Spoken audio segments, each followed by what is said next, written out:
예, 계엄 직후 어떻게 피신했습니까? 처음 받은 제보는 체포조가 온다가 아니라 암살조가 가동된다였습니다. 즉시 피신하여 만약 계엄이 해제되지 않는다면 제게 남은 시간이 몇 시간인지 가늠하고 남아있는 시간 동안 할 일을 정리하였습니다. 지금 암살조 얘기를 하셨는데요. 혹시 이 HID 암살조 내용이 이미 언론에 보도됐습니다. 예, 그래서 이 보도된 후 암살조인 것을 알게 됐는데 그게 이렇게 과거의 암살조를 들은 것으로 혹시 착각하진 않으셨습니까? 암살조 이야기가 언론에 처음 등장한 것은 지난 월요일 김병주 의원의 인터뷰를 통해서였습니다.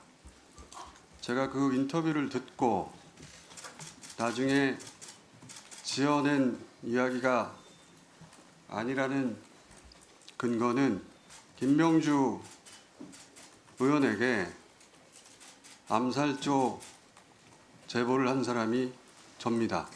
김병주 의원이 저로부터 처음 이야기를 듣고 첫 반응은 그럴 리가 없다는 것이었고 서너 시간 후에 사실이라고 알려주었습니다. 예, 암살조 외에 또 제보를 받은 것이 있습니까? 생화학 테러에 대한 제보를 받았고 역시 김병주 의원에게 전달하였고 그 공개 여부는 김병주 의원이 판단할 것으로 알고 있습니다. 지금부터 말씀드릴 내용은 그 사실관계 전부를 다 확인한 것은 아니라고 전제하고 말씀드립니다. 체포되어 이송되는 한동훈을 사살한다. 조국, 양정철, 김어준 체포되어 호송되는 부대를 습격하여 구출하는 침입을 하다 도주한다.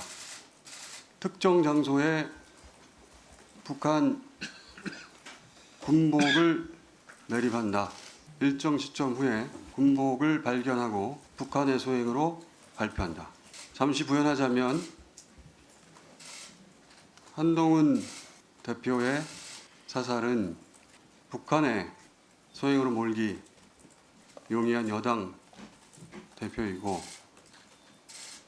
조국, 양정철, 김어준의 구출 작전의 목적은 후송하는 부대에 최대한 피해를 주어 북한이 종북 세력을 구출하는 시도를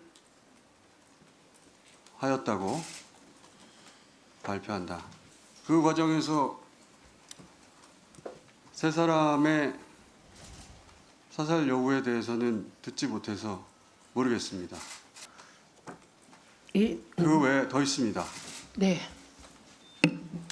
미군 몇 명을 사살하여 미국으로 하여금 북한 폭격을 유도한다. 담당 부대는 김병주 의원 또는 박선원 의원에게 문의하시기 바랍니다. 예, 매우 충격적인 내용인데요. 이게 더 제보자가 있습니다. 예, 말씀하십시오. 북한산 무인기에 북한산 무기를 탑재하여 사용한다. 이 정도 하겠습니다. 예, 여전히 위험이 계속된다고 말하셨는데 그건 어떤 의미인가요? 이 이야기가 워낙 황당한 소설 같은 이야기라 출처를 일부 밝히자면 국내 대사관이 있는 우방국이라고 표현하겠습니다. 위험이 계속된다고 판단한 이유는 김건희 씨 관련 제보 때문입니다. 크게 두 가지 이유인데 하나는 김건희 씨가 OB, 올드보이, 기관에 은퇴한 요원들을 타는 OB에게 독촉 전화를 하고 있다.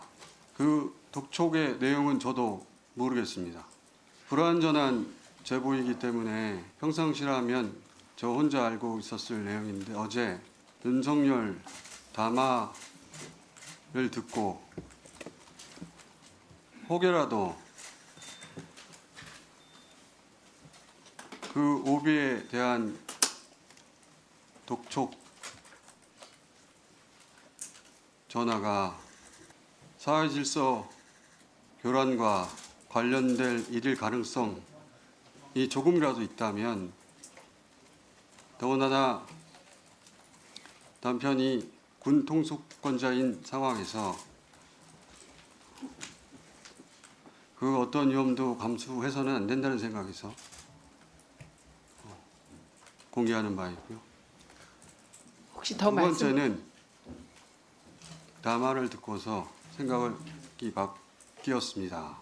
김건희 씨가 계엄 후 개헌을 통해 통일 대통령이 될 것으로 믿었고 지금 현재도 여전히 믿고 있다고 하여 역시 어제 담화를 통해 본 윤석열의 끝까지 싸우겠다는 의지로 보아